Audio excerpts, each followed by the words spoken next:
Hi everyone, so today I'm just going to be making a short video detailing the application process and selection process for the 2025 British Airways Speedbird Academy. Applications are soon to open in February, so make sure to watch this video before you're applying. So firstly, what is the Speedbird Academy? Well, it's a selective program that as of this year will take on 200 successful applicants. They will get their flight training fully paid for by British Airways, and upon completing their training will receive a job offer with the company. It's a great way to do your training to be debt free as well. But as I said, it's highly competitive with over 20,000 applicants last year. So make sure to make yourself stand out in the application process, which I'll be detailing how to do on the next few slides. So firstly, you must send off your initial application. Now this consists of a few eligibility questions similar to the ones on the screen, and also some motivational questions. This is probably the best way to differentiate yourself and connect with British Airways and their missions.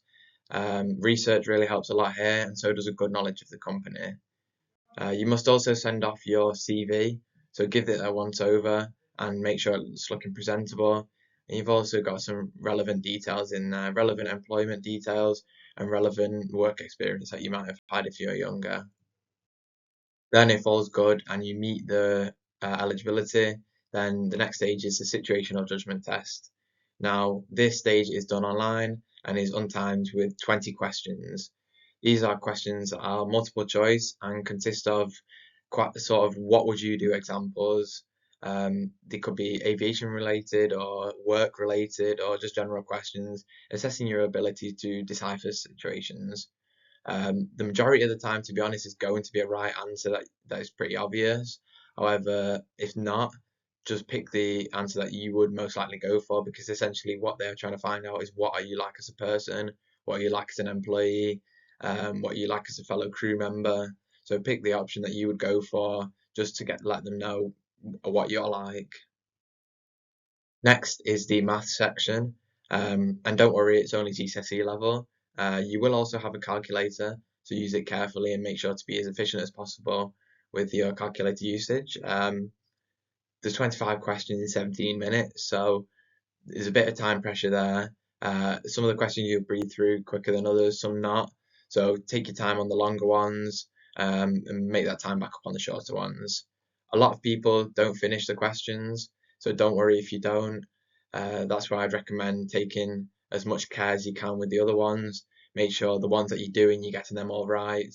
So it shows that you're not getting sort of 70% on the other ones just to finish all the questions. I'd rather not finish and get 100% on the ones that I can do. So just keep that in mind. Next, stage 4 will be the detail checking test. This is probably the section that people find the hardest as it's quite picky. It's where it starts to get quite hard. You'll often be given a set of data or numbers and asked to pick out different variances or differences between the sets.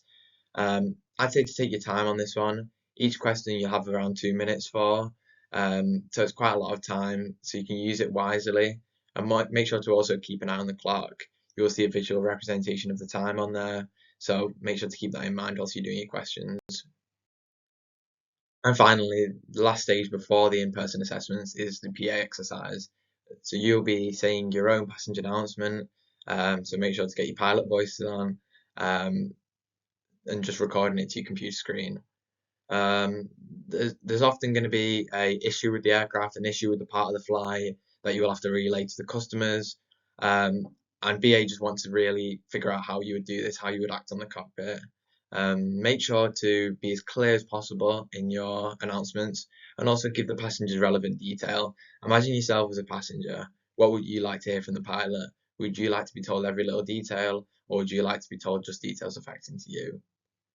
So BA also put a huge emphasis on customer service.